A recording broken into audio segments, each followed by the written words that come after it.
नमस्कार। आशा करता हूँ आप सब अच्छे होंगे और आपकी स्टडी भी अच्छी चल रही होगी। जैसे कि आपको पता है, हमारी भारतीय राज्य व्यवस्था इंडियन पॉलिटी की सीरीज चल रही थी जो कि एनसीईआरटी क्वेश्चनों पे बेस्ड थी। तो उसका आज हम नेक्स्ट टॉपिक डिस्कस करेंगे। आज का हमारा टॉपिक रहने वाला है संघ एवं राज्य क्षेत्र। तो उसको कंटिन्यू करेंगे और उसमें हम ये डिस्कस करेंगे कि भारतीय संविधान में संघ और राज्य क्षेत्र की क्या अवधारणा दी गई है, कौन से आर्टिकल में दी गई है। और इससे 2-4 क्वेश्चन आपको हर एक एग्जाम में देखने को जरूर मिलते हैं, जिसमें हमारा मोस्टली जो फ्रिक्वेंटली पूछे जाने वाला क्वेश्चन कौन सा है, एक तो हमारे जो पूर्ववर्ती राज्य हैं उनके बारे में, दूसरा इन राज्यों से जो आयोग के लिए एक समिति गठन की गई वो कब की गई थी या उसका क्या नाम था। तो हर एक चीज़ डिस्कस करेंगे। आप मेरे साथ आखिरी तक बने रहें। अगर आप चैनल पे नए हो तो चैनल को जरूर सब्सक्राइब करें। आप हमारा व्हाट्सएप और टेलीग्राम ग्रुप ज्वाइन कर सकते हैं, जिसका लिंक आपको वीडियो के डिस्क्रिप्शन में मिलेगा। अब डिस्कशन स्टार्ट करते हैं। सबसे पहले मैं बात करूं कि संघ एवं राज्य क्षेत्र के बारे में। जैसे कि आपको पता है, हमारे भारतीय संविधान के अंदर आर्टिकल 1 से 4 के बीच में संघ और राज्य क्षेत्र के बारे में बताया गया है कि भारत एक देश है जो कि एक संघ है और कुछ राज्यों से मिलकर बना है।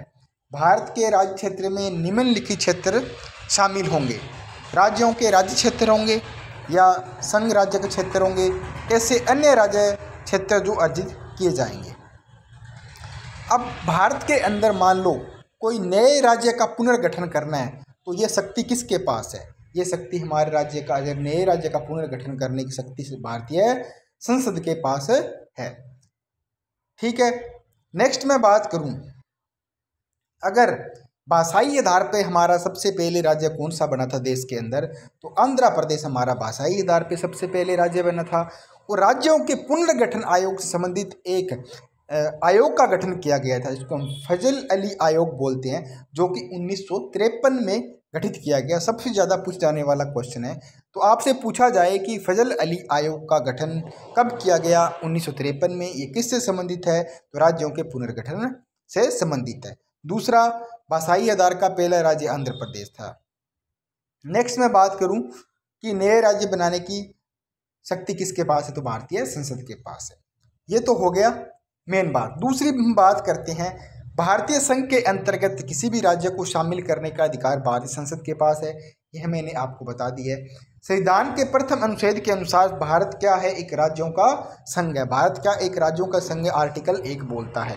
भारत में अभी तक 28 राज्य और 8 केंद्र शासित प्रदेश है। लोकसभा में केंद्र शासित प्रदेशों की अधिकतम कितने सीटें आरक्षित है? तो लोकसभा के अंदर केंद्र शासित प्रदेश हमारे यूनियन टेरिटरी की 20 सीटें आरक्षित की गई है। जम्मू और कश्मीर पहले एक राज्य थे, अब इनको 2 अलग अलग राज्य बना दिए। जम्मू और कश्मीर को अलग अलग राज्य कब बनाया गया था? तो कब बनाया गया? 31 अक्टूबर 2019 को बनाया गया था। अब बात कर लेते हैं आर्टिकल 1 से 4 क्या बोलते हैं, इन क्या परिभाषा देते हैं। आर्टिकल 1 क्या बोलता है? अनुच्छेद 1 बोलता है संघ के क्षेत्र का नाम, मतलब भारत के बारे में बताता है, भारत का नाम।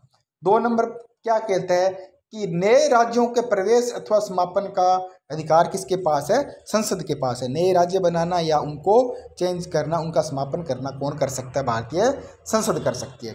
नए राज्यों की स्थापना में वर्तमान राज्यों के क्षेत्रफल, सीमा और नामों में परिवर्तन ही कौन कर सकता है? आर्टिकल 3 के अकॉर्डिंग बात करें तो नए राज्य की स्थापना या वर्तमान राज्यों का क्षेत्रफल, उसकी बाउंड्री को घटाना या बढ़ाना और उनके सीमाओं में परिवर्तन करना कौन कर सकता है? आर्टिकल 3 के अकॉर्डिंग किया जाता है। आर्टिकल 4 क्या बोलता है? अनुच्छेद 2 व 3 के अंतर्गत बनाए गए कानून जिनके द्वारा पहली तथा चौथी अनुसूची एवं पूरक अनुशासनिक एवं अनुवर्ती मामलों में संशोधन किया जा सकता है। आर्टिकल 4 क्या बोलता है? जो आपका अनुच्छेद 2 और 3 है उनमें भी हमें चेंजेज कर सकते हैं आर्टिकल 4 के अकॉर्डिंग। भारत में केंद्र शासित प्रदेश होता है, उसका शासन किसके अधीन होता है? मतलब केंद्र शासित प्रदेशों का प्रशासन किसके द्वारा किया जाता है? राष्ट्रपति द्वारा किया जाता है। ये हो गई यहाँ तक की बात। अब आपको पता है कि भारत के अंदर जो 3 रियासतें ऐसी थी, जो कि जूनागढ़ रियासत थी, जो कि जनमत संग्रह के आधार पर भारत के अंदर आ गई थी। ये भी क्वेश्चन बहुत बार पूछ जाता है कि कौन सी रियासत जनमत संग्रह के आधार पर भारत में विलय हुई? जूनागढ़ रियासत। हैदराबाद रियासत को हमने सैन्य कार्रवाई के आधार पर भारत में सम्मिलित किया था। यही पूछा जाता है कि पोलो ऑपरेशन किससे संबंधित है, तो हैदराबाद रियासत से संबंधित है पोलो ऑपरेशन, जो कि सैन्य कार्रवाई द्वारा भारत के अंदर मिलाई गई थी। जम्मू कश्मीर रियासत की बात की जाए तो इसके जो राजा थे हरि सिंह जी, उन्होंने वहाँ पे कुछ डिस्प्यूट हो गए थे उस टाइम, तो उन्होंने एक विलय पत्र पे हस्ताक्षर करके भारत में आने के लिए सहमति हाजिर की थी। तो उसके टाइम से ये मामला चल रहा है कि उसका पूरा डिस्प्यूट फाइनल नहीं हो पाया था, कि पाकिस्तान बोलता है कि हमारा क्षेत्र है, भारत बोलता है कि हमारा क्षेत्र है, और POK अभी इसके अंतर्गत आ रहा है। तो ये अभी एक डिस्प्यूट चल रहा है। तो आपको पता है कि जम्मू कश्मीर को 31 अक्टूबर 2019 को एक केंद्र शासित प्रदेश घोषित किया गया था। अब मैं आपके साथ 3 से 4 राज्य की बात करूंगा जो कि हमारे पूर्व के राज्य हैं, जो कि उत्तर पूर्वी राज्य है, जो कि इनको राज्य का दर्जा कब प्राप्त हुआ था। इनमें आपको एक ना एक क्वेश्चन जरूर देखने को मिलेगा। नागालैंड को कब राज्य का दर्जा मिला था, 1969 के अंदर।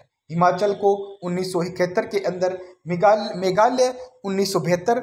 मेघालय, त्रिपुरा और मणिपुर, ये तीनों राज्य 1972 के अंदर बने थे। मेघालय, त्रिपुरा, मणिपुर 1972 में, हिमाचल प्रदेश 1971, नागालैंड 1969 के अंदर। सिक्किम की बात की जाए तो सिक्किम 1975 में बना था। उसके बाद हमारे फिर 3 राज्य थे, अरुणाचल प्रदेश, मिजोरम और गोवा। 1987 के अंदर इन्हें राज्य का दर्जा प्राप्त हुआ। तो ये आप 5 से 7 राज्य इनके बारे में जरूर याद रखें, एक ना एक क्वेश्चन आपसे जरूर पूछा जाएगा। सिक्किम की बात की जाए तो 36वां संविधान संशोधन 1975 के अंदर सिक्किम को एक पूर्ण राज्य बनाया गया था। कब बनाया गया था, 1975 के अंदर 36वें संविधान संशोधन के द्वारा सिक्किम को एक पूर्ण राज्य बनाया गया था। और नेक्स्ट हम बात करते हैं हमारे भारत के जो कि क्षेत्रीय परिषद है या जोनल काउंसिल है उनके बारे में। तो अभी तक भारत के अंदर 5 जोनल काउंसिल है, उनके मुख्यालय के बारे में बात करेंगे और उनके अंदर कौन कौन से संघ व राज्य या केंद्र शासित प्रदेश उनके अंतर्गत आते हैं। उत्तरी क्षेत्रीय परिषद, मतलब उत्तर की तरफ के जो राज्य हैं उनका आप नाम से पता लगा सकते हो। उत्तरी क्षेत्रीय परिषद, उत्तरी हमारा नॉर्थ जोनल काउंसिल कौन सा है, कहाँ है, नई दिल्ली के अंदर। इसमें जम्मू कश्मीर, लद्दाख, हिमाचल प्रदेश, हरियाणा, पंजाब, राजस्थान, दिल्ली और चंडीगढ़ हमारे जोनल काउंसिल के अंतर्गत किसके अंतर आते हैं, उत्तरी क्षेत्रीय परिषद के अंतर। केंद्रीय सेंट्रल क्षेत्रीय परिषद कौन सा है, इसका है हमारा प्रयागराज में। इसमें उत्तर प्रदेश, उत्तराखंड, मध्य प्रदेश और छत्तीसगढ़ इसके अंतर्गत आते हैं। पूर्वी क्षेत्रीय परिषद जो पूर्व की तरफ हमारा कौन सा, कोलकाता है इसका मुख्यालय। इसमें बिहार, झारखंड, पश्चिम बंगाल, उड़ीसा और सिक्किम इसके अंतर्गत आता है। अब पश्चिम की बात करूं तो पश्चिम का मुख्यालय हमारा मुंबई होगा। इसमें गुजरात, महाराष्ट्र, गोवा, दादरा नगर हवेली, दमन और दीप इसके अंतर्गत आते हैं। दक्षिण का राज्य, दक्षिण क्षेत्रीय परिषद हमारा जो साउथ जोनल काउंसिल है उसका मुख्यालय कहाँ है, हेडक्वार्टर है चेन्नई में। इसके अंदर आंध्र प्रदेश, कर्नाटका, तमिलनाडु, केरल, पुडुचेरी और तेलंगाना इसके अंतर्गत आते हैं। आप इनको इनके अकॉर्डिंग, नाम के अकॉर्डिंग पता लगा सकते हो उनका मुख्यालय कहाँ होगा और उनमें कौन कौन से राज्य आते हैं। तो ये बहुत आसान है। दिसंबर 1953 में फजल अली आयोग की अध्यक्षता की गई, जो कि 3 सदस्यीय एक समिति थी। राज्य पुनर्गठन आयोग की सिफारिश के लिए कमेटी का गठन किया गया। तो ये भी क्वेश्चन बहुत बार फ्रिक्वेंटली पूछा जाता है। तो ये हमारा आज का एक छोटा सा टॉपिक था। उम्मीद करता हूँ आपके सारे डाउट दूर हो गए होंगे।